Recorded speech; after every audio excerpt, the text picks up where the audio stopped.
They said to me when I walked in, "We want you to solve sleep." I trained myself and became a sleep expert. I was always a good sleeper, and everybody always envied me for being such a good sleeper. And then I hit menopause and I started having trouble sleeping, and I knew what the rest of the world was feeling like. A consistent schedule is really the thing that's most important. Your body would like to run the show when it comes to sleep. And if you let it, then you don't have to do all these things to make it happen. When progesterone is low, we wake up more fully during normal nocturnal awakening. And in perimenopause, those wakings become more pronounced. They become distressing, and they open the door to all the ruminating and the frustration and panic. So it's hormonal as well as mental. Every woman is different. You know, some women don't have sleep problems at all. Some women barely notice menopause. Other women are just suffering, and that's not their fault. Each of us experience different things at different times. We always think there's something wrong with us. Then we sort of go down the rabbit hole. The trackers, they give you like a score, and you know, it's sort of like you get a failing grade on something you don't have control over. Now I have to worry about, like, while I'm asleep, like, what's happening? I mean,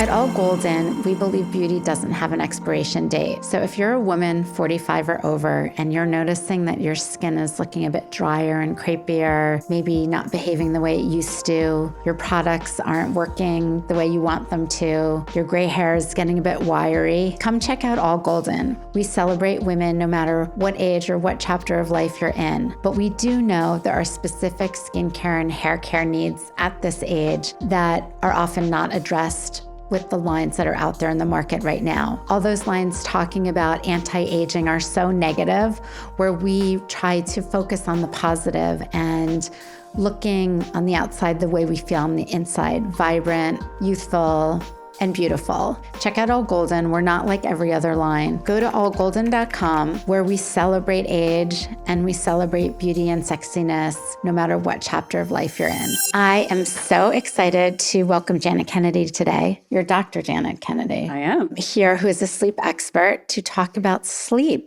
And I'm very excited to have this conversation because I think that sleep is like the weather and like traffic. They're things that people think about and talk about all day long and are great ways to bond with each other on. We all are worried about our sleep, thinking about our sleep, trying to sleep, not sleep, stay up, especially for our customer in Going Golden, who's over 45 and dealing with either perimenopause, menopause, or postmenopause. Sleep is a big topic of conversation and a big concern. And I know for myself, I was always a good sleeper, and everybody always envied me for being such a good sleeper. And then I hit menopause and I started having trouble sleeping, and I knew what the rest of the world was feeling like and talking about. And the whole topic of going to sleep and staying asleep becomes a big area of focus when you are going through menopause. So with that, I would like to kick off our conversation. Welcome, Dr. Kennedy. Thank you. So you started your career in clinical psychology. How did you transition to expertise in sleep? My first job out of school was at the VA in Manhattan, and I was working in primary care as a health psychologist. And they said to me when I walked in, "We want you to solve sleep." And it was because they were dispensing a ton of Ambien. And frankly, it was expensive at the time. And so they were looking to see what could they do. And they gave me all this time to research treatment protocols. I trained myself in CBT-I, which is cognitive behavioral therapy for insomnia, which is just an application of cognitive behavioral therapy, which I was already trained in. But I became a sleep expert, and I developed a treatment program that we used at several VA sites, and I trained interns to do it with me, and it was really amazing. And then as I started talking to people I'd run into at cocktail parties or wherever, and people were like, what do you do? And I would tell them, they'd be like, well, how do I get that? I need that. And so I realized that it was something that I could build in the private sector. And as I started having kids and needing more flexibility, I decided to start a private practice and do it that way as NYC Sleep Doctor. Do you think that we're becoming more aware today of the importance of sleep on health? Is this like a new thing? It is. And it's kind of, the pendulum has kind of swung too far, I think, because it's really important to understand that sleep is essential for good health and well-being. But it does feel like every day or every other day, there's some new study that's saying you're going to die early, or you're going to have dementia, or you're going to be obese if you don't get X hours of sleep each night. And every time those come out, my phone is ringing off the hook because people get very anxious about whether they're getting the right sleep, getting enough sleep. And in fact, it leads people who care about sleep to do a lot of things that might, in fact, make things worse. You try to fix what's not broken and you end up with a whole bunch of problems. Yeah. Is there actually an ideal number of hours that one should sleep, or is it different per person? It varies person to person. So when you're looking at those studies and they're saying average, look at the standard deviation, because you might be plus or minus one standard deviation in that amount. And so you're going after the wrong goal if you're looking at a specific number. And also, we do have a set point, but we also have a range, each of us. And so we're not going to sleep exactly the same number of hours or have the exact same sleep quality every night. And that's okay. We want that range to be fairly tight because that's how we function best. But it's not this rigid system that you can control on a micro level the way that some of the, studies sort of suggest, and some of the sleep tech that's out there suggests with the trackers and things like that. So I want to get into sort of this peri through postmenopausal focus. But before I do that, I want to ask one more question, which is that I've always been a really good sleeper in terms of being able to sleep a lot. Like I can sleep 9, 10, 11, 12 hours. And, I'd always heard the older you get, the less you need to sleep. And I have not found that to be the case yet. And I'm 61. So I'm wondering when that's supposed to happen, if that's supposed to happen, and how do you know it's happening? It doesn't really seem to happen. That's kind of a myth. Sleep does change as we get older. And what tends to happen is because we wake up more fully between sleep cycles and we might be awake longer during the night, it gets fragmented. And then there's a lot we do that makes that worse, like check our phones or, try to go to bed early because we know we'll be up in the middle of the night napping. And what starts to happen as people get older is there's more napping. And so sleep gets spread out over 24 hours. It might seem like you need less at night, but where are you grabbing it at other times? Oh, that's so interesting. Yeah, napping has definitely become more of a regular thing. Okay, so is it starting in perimenopause that we start having sleep issues? Or is it once you hit menopause? Or do we know why there's sleep issues with menopause? Yes, we do. Yeah. And it's hormones. So if you're unlucky, it could start when you get your period for the first time and notice that you have trouble sleeping, typically with PMS, sometimes also with ovulation, because estrogen and progesterone really affect how we fall asleep and stay asleep. Estrogen is more falling asleep, progesterone is more staying asleep. And when you are getting your period, for example, those hormones plummet to let you know you're not pregnant and that it's time to get a period. And so when those are very, very low, your sleep is potentially going to be affected. As we get into pregnancy, postpartum, right? Same things. The hormones are fluctuating in ways we might not fully understand. And I see a lot of women in pregnancy. I had it myself where I was just randomly up for 2 hours a night for a period of a month or two. When your hormones are fluctuating, your sleep can be affected. And when you identify it as such, it's actually much less distressing because you don't feel crazy. At least it's okay, I know what's happening here and you then can figure out what you can do to mitigate it. But in perimenopause, what starts to happen is hormones are fluctuating in a less regular fashion, right? So your periods might be irregular, your emotions might be irregular, your weight might be irregular, your digestion, all those things. And as such, sleep starts to take a hit. And typically, what we see is night waking. And it's partly because of temperature fluctuations. I was just going to say. Hot flashes, right? Yeah. But also because when progesterone is low, we wake up more fully during normal nocturnal awakening. So we wake up when we finish a sleep cycle, which is about 90 minutes. We don't typically recognize it. Sometimes we might roll over, go to the bathroom, look at the clock. Yeah. Sometimes we might be up for a little while. But those things don't register as much until you start to have a problem. And in perimenopause, those wakings become more pronounced, and then they become distressing, and they open the door to all the ruminating and the frustration and panic. And then once you have an anxiety reaction to sleeplessness, you've got kind of a double whammy. Right. So it's hormonal as well as mental in a way. Yeah. So let me ask you this question, because this happened to me and I wonder if other people are experiencing this. As I started to go through menopause, it probably started in perimenopause, I started having trouble sleeping, like both going to sleep, falling asleep and staying asleep. And that sort of went on for a while, but now I'm sleeping really well, but it's not like my hormones went back up. So why does that happen? So you didn't do hormone replacement therapy? I did, but I stopped it. Okay. I did it for like 7 years, and I stopped it maybe 2 years ago. And now I'm sleeping like a baby, and I can't figure out, maybe I'm just exhausted. Well, possible. Good sleep habits can help for sure, because sleep fragments, and then what we tend to do is compensate in other ways, like going to bed too early or sleeping later in the morning, and that keeps the problem in place.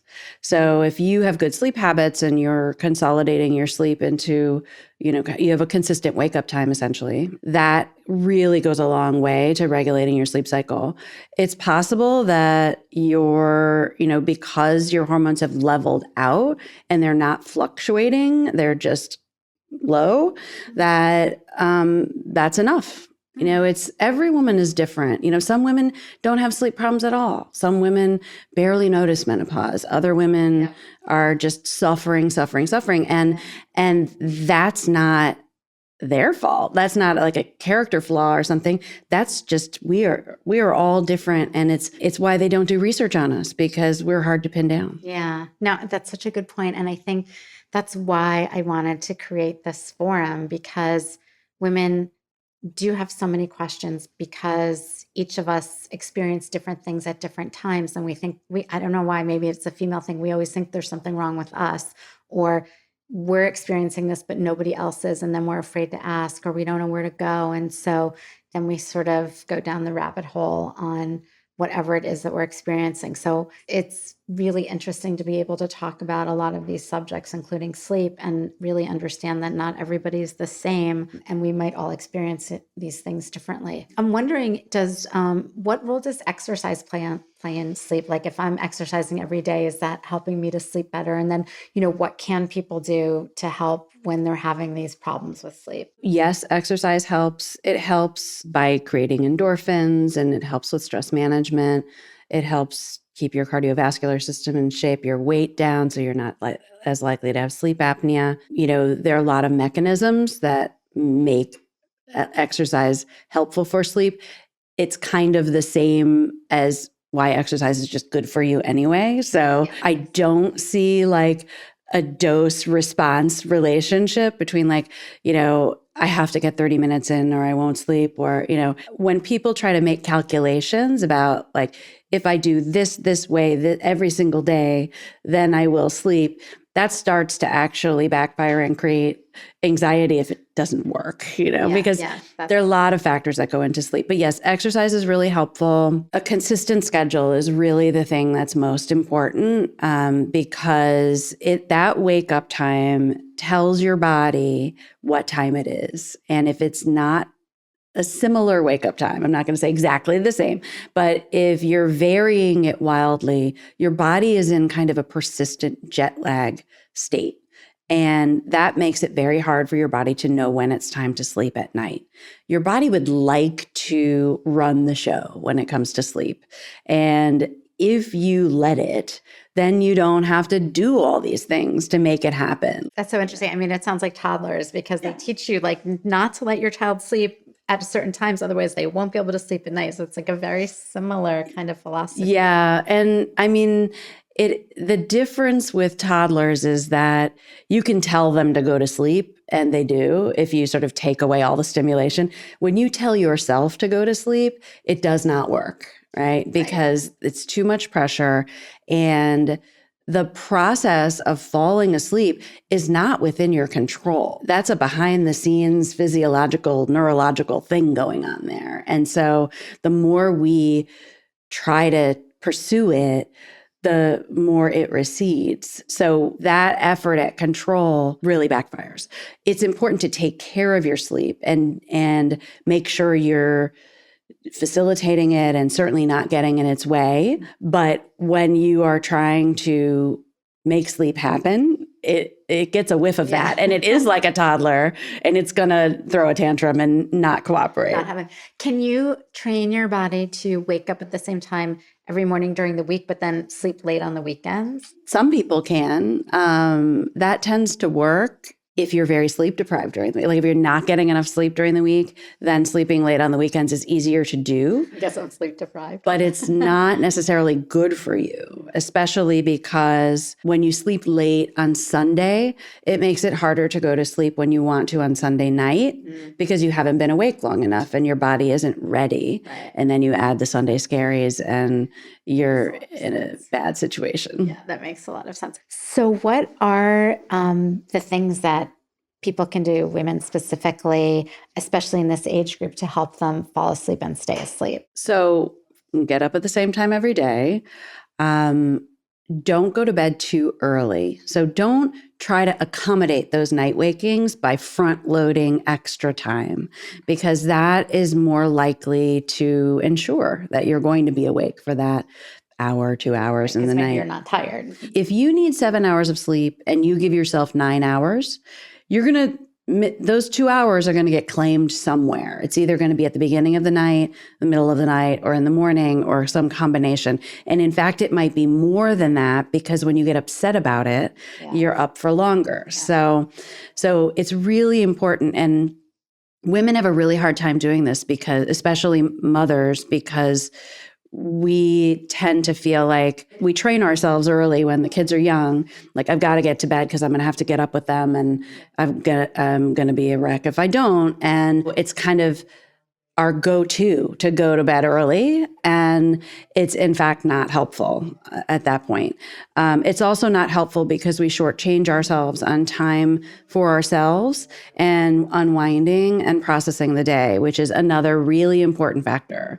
If the first time your mind is relaxed and able to flow freely and let things pop up is when you're lying down trying to go to sleep, you're going to be flooded. And things are actually scarier and less realistic or accurate when you're lying down, because your defenses are relaxed, by the way. Oh, that's so interesting. So I really help people figure out a way to, end the day. Mm-hmm. It doesn't have to be unrealistically early, but giving yourself a chance to process the day, think of the things you forgot or pushed out of awareness because you were busy, and then really unwind before trying to go to sleep. And that's really helpful. The other thing is temperature management, making sure your actual mattress isn't holding a lot of heat. There's a lot of technology out there now that helps to dissipate heat. Oh, wow. And you want something that's going to breathe and not hold it next to your body, so that when the heat's coming off of you, it's not just staying there. Oh, wow. So heat emanates from your body as you sleep. Is that why your temperature goes down and you sort of get chilly? Well, your temperature goes down and then it rises as your melatonin depletes and your cortisol starts to rise. So it's then that you're starting to get hot, like 3, 4 in the morning. Interesting. Is that why like women get hot flashes in the middle of the night? I mean, the hot flashes, who knows, again, to show me the research, No right? research, But I would suspect it's a combination because it's normal to be hot at that time anyway. So interesting. And then if you wake up in the middle of the night and you can't go back to sleep, what's the best thing to do? The best thing to do is to pick up a book and just get your mind out of the situation. And, because your other option tends to be to lie there frustrated, ruminating, you start working out all the things in your life that need working out, and you don't do a very good job of it at 4 in the morning. So you really need I liken it to sort of throwing your mind a bone and giving it something to chew on to stay out of the way so that when your body is ready to sleep again, it can. Because the body will take a cue from the mind. If the mind is active and problem solving, your body thinks you need to stay awake to finish that. And it gives you adrenaline to do it. And then you might be up for a very long time. Yeah. I find that I sleep better when my dog's there to snuggle with. I mean, how do you feel about like pets in the bed and like, I don't know, it makes me relax. I mean, I never realized how my dog was destroying my sleep until she got too old to get in the bed. And I was like, oh my goodness, what's been going on for the last 10 years? I mean, it depends on the dog, right? Like if your dog moves around a lot, if they have really jangly, tags, if they, my dog used to start at the bottom of the bed under the covers and then get hot and, wake us up coming to the top. So it just depends on how they handle themselves. Yeah, that's a very good. Are people programmed to be like a night owl when people say like they're night owls? Is that like something genetic? It seems to be that we have an innate chronotype, which is a body clock, and we tend to be a night owl or an early bird. That doesn't mean you can't function the other way or you can't train yourself to function the other way. It does mean that it'll be harder to maintain if you're not consistent. The people who have the worst time sleeping late on weekends are night owls because then they're really sleep deprived all week. They're making up for it on the weekend. And then it's just this constant jet lag. So it's tricky, but yes, it is true that we're wired. Yeah, that's so interesting. I've been hearing people, now that we have like Fitbits and all kinds of things to track our sleep and the quality of our sleep. I heard somebody saying like, well, you could be asleep, but you're not getting good quality sleep. And then I started to wonder like, what, now I have to worry about like while I'm asleep, like what's happening? I mean, what are your thoughts on that? I mean, I feel like as long as I'm sleeping, it's like a home run. Well, this is why I don't like the trackers because, there are things we can do to improve sleep quality and we should, right? If you don't feel rested, then you should try to improve that, right? And there's some low-hanging fruit that you can, get and that will make a difference in that. But this idea of tracking your sleep and then trying to maximize deep sleep or maximize REM. And people don't understand what those numbers mean necessarily because we actually spend most of the night in light sleep.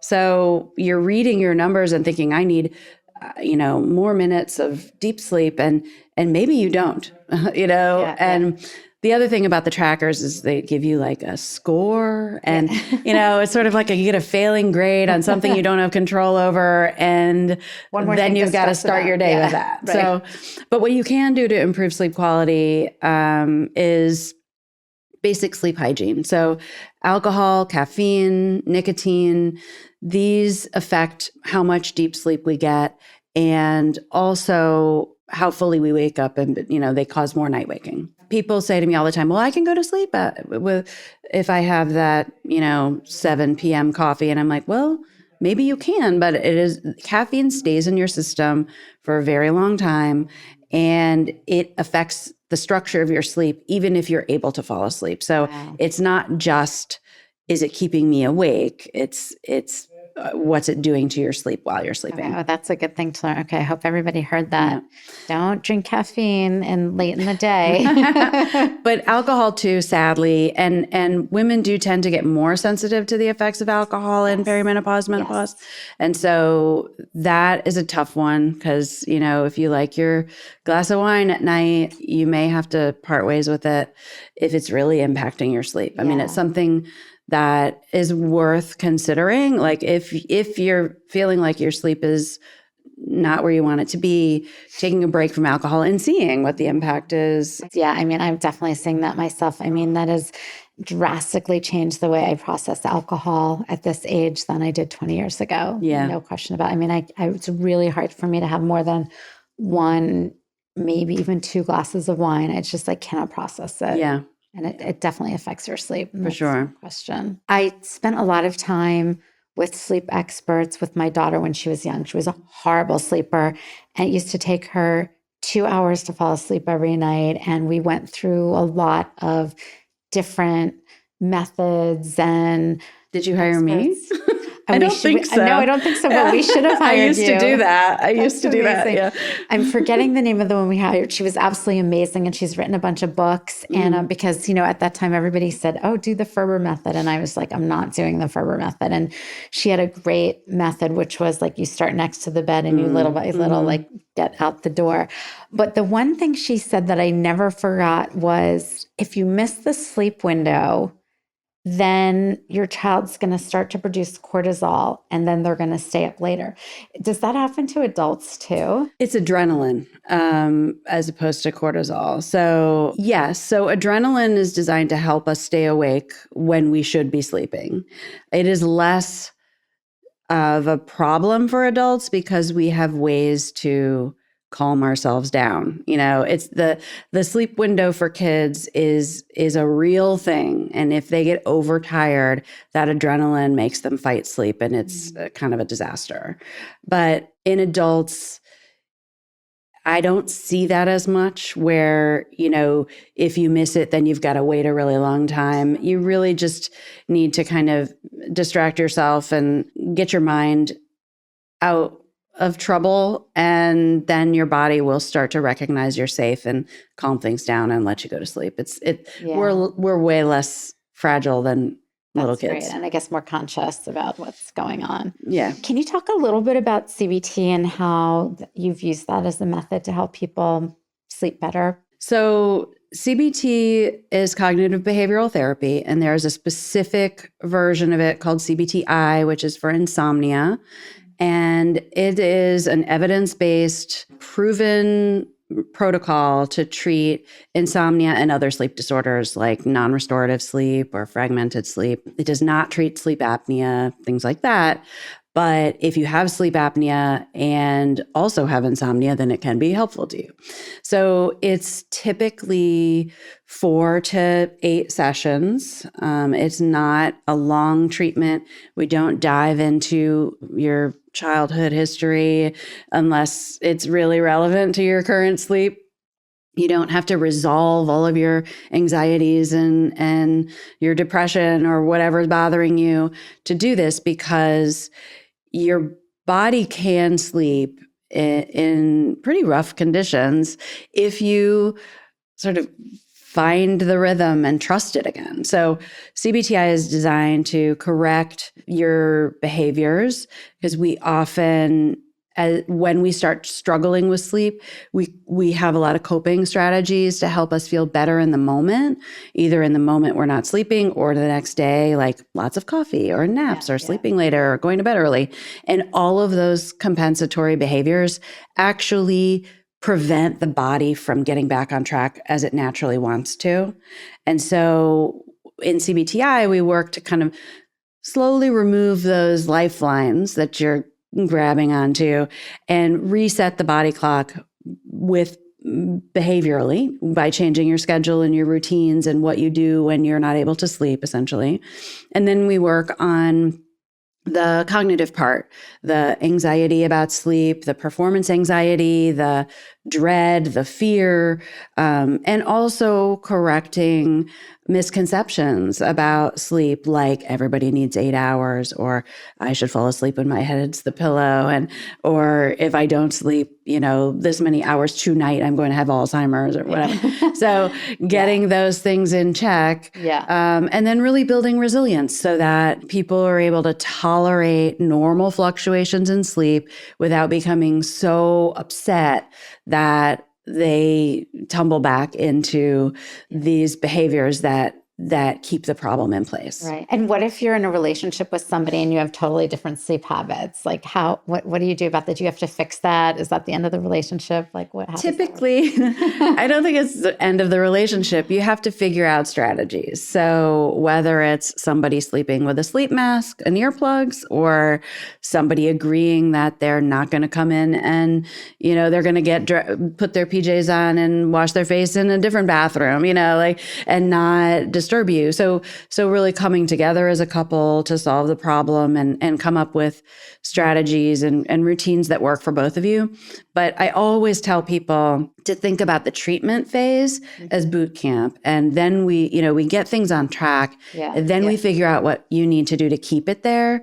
So your partner may need to be a little more generous during the treatment. But then you figure out how to live the rest of your life in a way that makes sense for both of you. Yeah. I mean, I have to say, I don't remember this being such an issue when I was younger, but I think in relationships, when you get older, there's always one person that's snoring or can't sleep. And then it creates a lot of, I'm sort of laughing about it, but it's really not funny. And it creates a lot of conflict in the relationship because when you don't sleep, you're really cranky and then you get mad at the other person and it's not really their fault. Right. And so I hear a lot of friends talking about this issue with their partner, and it's really a thing, I think, as we get older. Yeah. I mean, snoring, it should be evaluated, because if it's apnea, that has a lot of health risks, and it's, not everybody has to wear a CPAP. You don't have to worry that you're going to have to wear this big mask. There are oral appliances that help quite a bit, and sometimes they're as good as a CPAP. So, there are options, but it's really important to treat it if that's what's causing it. And, if something else is causing the snoring, that's fixable by all means, right? But yes, as we get older, we snore more, and it does create issues in the relationship. I mean, a king size bed is a good idea. Yes, always a good idea. But, there are compromises. Earplugs are, there are a lot of different kinds of earplugs out there. Something's going to work for you, Very good advice. Yeah. How do you know when somebody is snoring versus they have sleep apnea? You have to do a test. So they do have at-home sleep studies now. So that is, it's very easy to assess that. And if your blood oxygen drops, that's apnea. Oh, wow. Because you have pauses in breathing. Yeah. Oh, wow. That's interesting. You touched before on napping. So is napping always a bad thing, or is there a place for naps? So long naps have the potential to throw off your nighttime sleep because you're getting into deep sleep, and that eats away at your total sleep needs for the 24 hours. But if you take a short nap and you're just getting into light sleep, stage 1 and 2 sleep, that's, 20 to 40 minutes. That has actually been shown to be really beneficial for cognitive functioning, and is certainly better than having a cup of coffee in the middle of the day. I love that. All right, everybody. Keep it short. Set an alarm. Short naps, like power naps. Yeah, power naps are really good. Yeah, I find like those 20-minute naps are like a new day. Yeah. It really gives you a whole new sense of energy and vitality. It's really quite amazing. And it's actually very good for learning. If you are reading something and then you take a power nap, it moves into memory. Ooh, I love that because memory definitely goes as we get older. So anything to help the memory is For a good sure, thing. for sure. What are your thoughts on sleep medications and natural supplements like melatonin or magnesium? Because I take magnesium every night. Maybe that's why I'm sleeping so well. Magnesium is great, and women are often deficient. So I am pro magnesium, but it is not going to make you sleep, right? It is not a sleep aid. It's not sedating. You can take magnesium during the day and not have a problem. So yes, it's a sleep enhancer, and I think it's great. Melatonin, I do not like. I take melatonin just for jet lag. I will occasionally use it in a very low dose for people who have ADHD. Taking it early in the evening helps to stimulate the natural production of melatonin at the right time. But I often see people who are taking 10 milligrams at 11 o'clock.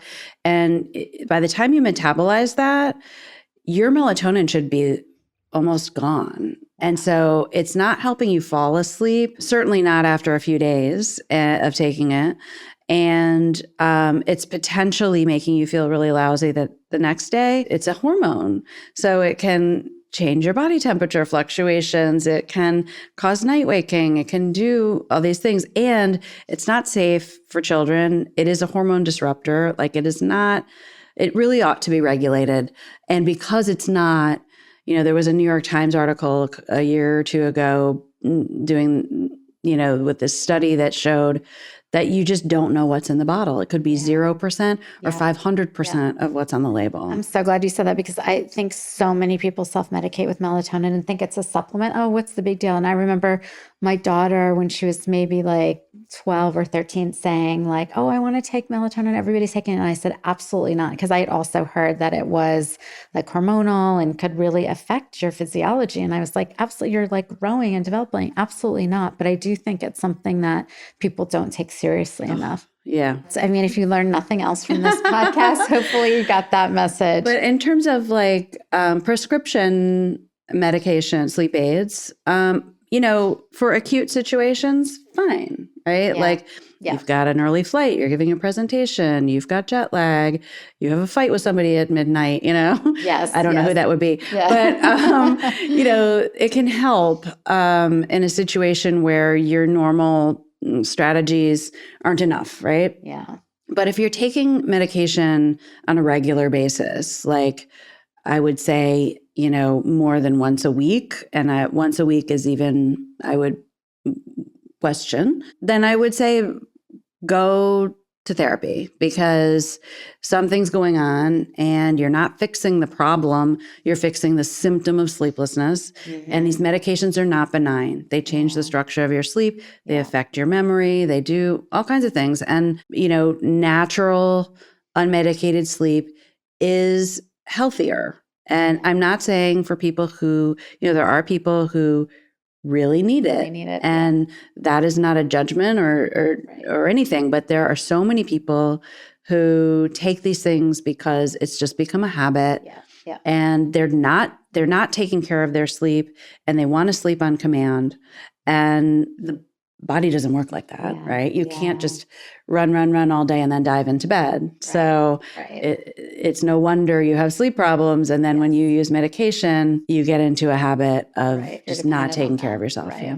I have two final questions for you. One is, as we age, are there certain health conditions or widely used prescriptions that affect sleep? Anything that makes you sleepy during the day and you then have to nap, so some blood pressure medication, lots of medications do that. Yeah. Metabolic dysfunction, thyroid, diabetes, those things can affect sleep. That's interesting because most women have thyroid issues. Yeah. So one more thing. Yeah, add it to the mix. Right? Yeah, right. Just pile it on there. All things you can't really get an accurate blood test for. Right, exactly.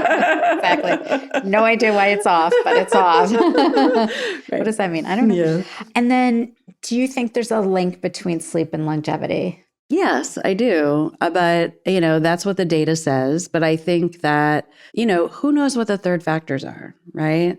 Maybe it's maybe it's overall health that allows you to sleep, and the sleep isn't what the driving force is. I would imagine it has some role in it, yes, because when we sleep, our body is restoring itself and repairing itself, and that's really important to do. It's like cleaning out all the crap from the day. But I hesitate to scare people. I mean, I don't want to scare people because ultimately, it's not about how much sleep you get. It's about getting enough sleep for you.